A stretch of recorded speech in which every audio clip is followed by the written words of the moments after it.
चौरानवे 94 रुपए कुछ पैसे पहुंच गई है वृद्धि के बाद, करीब करीब 95 रुपए, है ना। तो कंपैरिजन कीजिए आप कि कहीं ना कहीं जो हमारी इकोनॉमी में जो लूप होल्स है, जिसको ढक छुपा कर रखा गया था, वो अब धीरे धीरे जगह जगह से लीक हो रहा है, है ना। और ये लीकेज अगर कहीं बड़ा हो गया, अगर हम इसको ढक नहीं पाए, तो एक बहुत बड़ा संकट हमारे सामने खड़ा होगा। आप देख रहे हैं हिंदुस्तान समाचार, मैं हूं आपके साथ असलम अब्बास। कहते हैं कि किसी भी विकासशील देश के लिए ऊर्जा यानी कि एनर्जी की कीमत को संभालना बहुत बड़ी चुनौती होती है। अगर इसमें जरा से भी चूक हुई तो उसकी पूरी अर्थव्यवस्था डगमगाने लगती है। और इस कहावत का सटीक निशाना मौजूदा समय में भारतीय लोगों से जुड़ा हुआ नजर आ रहा है, या कहें कि भारत से जुड़ा हुआ नजर आ रहा है। मौजूदा समय में भारत के प्रधानमंत्री नरेंद्र मोदी आम जनता से अपील कर रहे हैं कि विदेशी जमा पूंजी को बचाइए, ताकि देश को मजबूती मिल सके, देश को संभाला जा सके। बहाने कई हैं, समस्याएं भी कई हैं, लेकिन आपको याद होगा जब प्रधानमंत्री नरेंद्र मोदी 2014 में तत्कालीन एनडीए के प्रधानमंत्री के उम्मीदवार थे, तो उन्होंने रैलियों में खुलेआम ऊंची आवाज में कहा था कि डॉलर के मुकाबले रुपया कैसे टूट रहा है। पाकिस्तान, बांग्लादेश, नेपाल, बर्मा, भूटान, कई पड़ोसी देशों का नाम प्रधानमंत्री लेते थे। और आप वो भाषण शायद सुने भी होंगे, नहीं सुने हैं तो आप मौजूदा डिजिटल प्लेटफॉर्म पर जाकर देख सकते हैं और सुन सकते हैं। लेकिन मौजूदा समय में देश के अंदर राजनीतिक साथ साथ आर्थिक हालात क्या है, रुपया कैसे डॉलर के सामने औंधे मुंह गिरता जा रहा है, और देश में पेट्रोलियम क्राइसिस की बात हो रही है। हमारे साथ वरिष्ठ पत्रकार खालिद रशीद हैं, और हम जानेंगे और आप तक पहुंचाने की कोशिश करेंगे कि हमारा देश कहां चूक रहा है, क्या नीयत और सोच दूरदर्शिता में कमी है। खालिद जी, क्या कुछ आपको लग रहा है? असम जी, देखिए, अपील तो अभी आई, हाँ बिल्कुल, हाँ, सारे चुनाव संपन्न हो गए, उसके बाद अपील आई प्रधानमंत्री की तरफ से, और तभी ये विश्वास जो है वो मेरा अपना व्यक्तिगत तौर पे ये गाढ़ा हो गया कि समस्या जो है वो जितनी बड़ी दिखाई जा रही है उससे कहीं ज्यादा बड़ी है। धीरे धीरे धीरे धीरे ये अनफोल्ड होगी, तो अब ये अनफोल्ड होने शुरू हो गई है ना। यानी बहुत दिनों तक जिसको ढक कर रखा गया था, लेकिन जो सिचुएशन मध्य एशिया में जो सिचुएशन है जी, हाँ, युद्ध की स्थिति है, ईरान, अमेरिका, इजराइल जो वार वहां पे शुरू हुआ, उसको 100 दिन पूरे होने जा रहे हैं। जी बिल्कुल, हाँ, सीजफायर का दौर जरूर है, हाँ, लेकिन तनाव तो उसी सीमा पर है ना। बिल्कुल, हाँ, संकट तो उसी तरह का बना हुआ है ना, खासकर जो ईंधन सप्लाई को लेकर जो संकट है वैसे ही संकट बना हुआ है। तो जो ढक छुपा कर रखा हुआ था वो अब धीरे धीरे खुल रहा है। तेल की कीमतें बढ़ाई जा रही हैं, बिल्कुल, हाँ, डीजल पेट्रोल की कीमतें बढ़ाई जा रही हैं। कंपनियां जो है ना, इतने दिनों तक उनकी वितरण कंपनियां जो हैं उनकी सोच पर, उनकी अकाउंटिंग पर कोई प्रभाव नहीं पड़ रहा था। हाँ, देखिए जरा, है ना जी। लेकिन जैसे ही चुनाव समाप्त हो जाता है, पता नहीं उनको कैसे ये एहसास होता है कि भाई उनको घाटा हो रहा है, हाँ, कि घाटा हो रहा है, अभी मैनेज करना बहुत मुश्किल है। तो जनता तक इसका जो है मतलब जो नुकसान है ना, हानि है, उसको शेयर करना जनता के साथ जरूरी हो गया है। कंपनी की साख को बचाने के लिए, कंपनी की इकोनॉमी को बचाने के लिए, कंपनी की स्टेबिलिटी को बचाने के लिए, और ईंधन सप्लाई को बनाए रखने के लिए अब जनता को उसमें भागीदार बनाना है, जरूरी हो गया। और ये कब होता है? इससे पहले प्रिटेक्स बनता है कि भाई ईंधन बचाइए, है ना, विदेशी दौरा ना कीजिए, इससे उसके बाद जो 1 साल तक सोना ना खरीदिए, ठीक है, और कार पूलिंग कीजिए, वाहन पूलिंग कीजिए, इलेक्ट्रिक वाहनों का इस्तेमाल कीजिए, पैदल चलिए, ये तमाम तरह के सजेशंस आए हैं, है ना। और तभी ये स्पष्ट हो गया था असलम जी कि संकट जो है वो बड़ा होने वाला है, सामने आने वाला है। इकोनॉमी जो है हमारी वो किस सीमा पर पहुंच गई है। तो इस वक्त लोग पूछते हैं हालांकि ये एक तरह से एक मजाक है, लेकिन इसमें बहुत सीरियस संदेश है असलम जी। जी हाँ। लोग पूछते हैं कि भाई इसका निराकरण क्या है। हाँ। तो मैं कहता हूं कि भैया इस स्थिति से आपको एक ही जो ईंधन के जो दाम बढ़ रहे हैं जी, पेट्रोल डीजल के दाम बढ़ रहे हैं, गैस की भी जो किल्लत अपनी जगह पे है, हालांकि ये दुष्प्रचार नहीं है, सरकार अपने हाँ। तौर पे बहुत प्रयास कर रही है, बिल्कुल, हाँ। इसमें कोई दो राय नहीं है।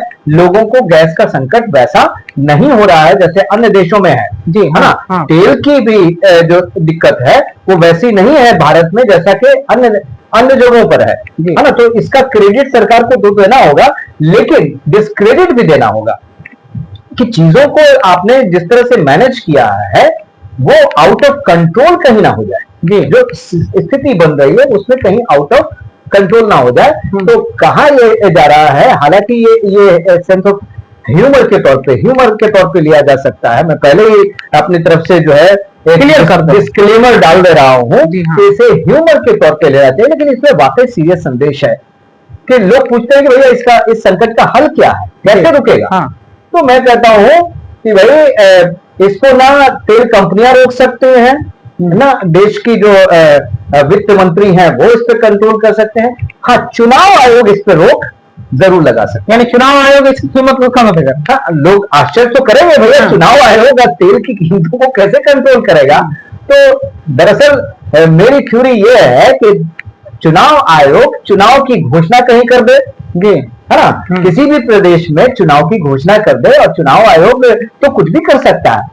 समय बाद में है तो ऐसी स्थितियां बनाई जा सकती हैं कि चुनाव की घोषणा कर दी जाए किसी प्रदेश में। हालांकि पंजाब का चुनाव आगे है, उत्तर प्रदेश का चुनाव बाद में है, अगले साल आने वाला है ना, अगले साल होने वाला है। तो उसे प्रीपोन कर लिया जाए, है ना, थोड़ा सा पहले कर लिया जाए, तो हमारी सरकार जो है वो चुनाव की तैयारियों में लग जाएगी, मैनेजमेंट में लग जाएगी, और सारी महंगाई की बात खत्म हो जाएगी। तो तेल के दाम पर ब्रेक लग जाएगा, डीजल के दाम पर ब्रेक लग जाएगा, लोगों को सहूलियतें भी मिलनी चली जाएंगी, क्योंकि तब अर्थव्यवस्था का संकट नहीं हो, अचानक से खत्म हो जाएगा। तो इसमें एक बड़ा रोल चुनाव आयोग कर सकता है कि अगर वो किसी प्रदेश में चुनाव की घोषणा कर दे। डिस्क्लेमर हम पहले ही दे चुके हैं। अब आए सीरियस नोट पे कि हमारी इकोनॉमी कहाँ है, और इकोनॉमी लगातार बिगड़ रही है। और इसका उदाहरण आपको मिलता है जब आप रुपए का अवमूल्यन देखते हैं। डॉलर की तुलना में जो रुपए का जो डिवैल्यूएशन हो रहा है वो रिकॉर्ड स्तर का हो रहा है असलम जी। 96 रुपए के पार चला गया है।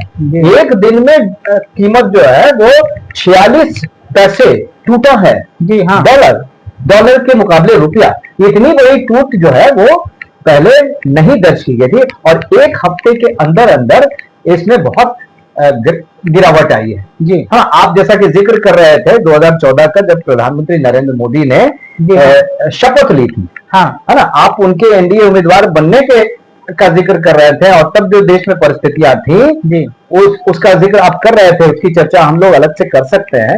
लेकिन हम ये कह रहे हैं कि 2014 में जब प्रधानमंत्री नरेंद्र मोदी ने शपथ ली थी, उस समय डॉलर जो था, है ना, सॉरी माफ कीजिएगा, रुपया,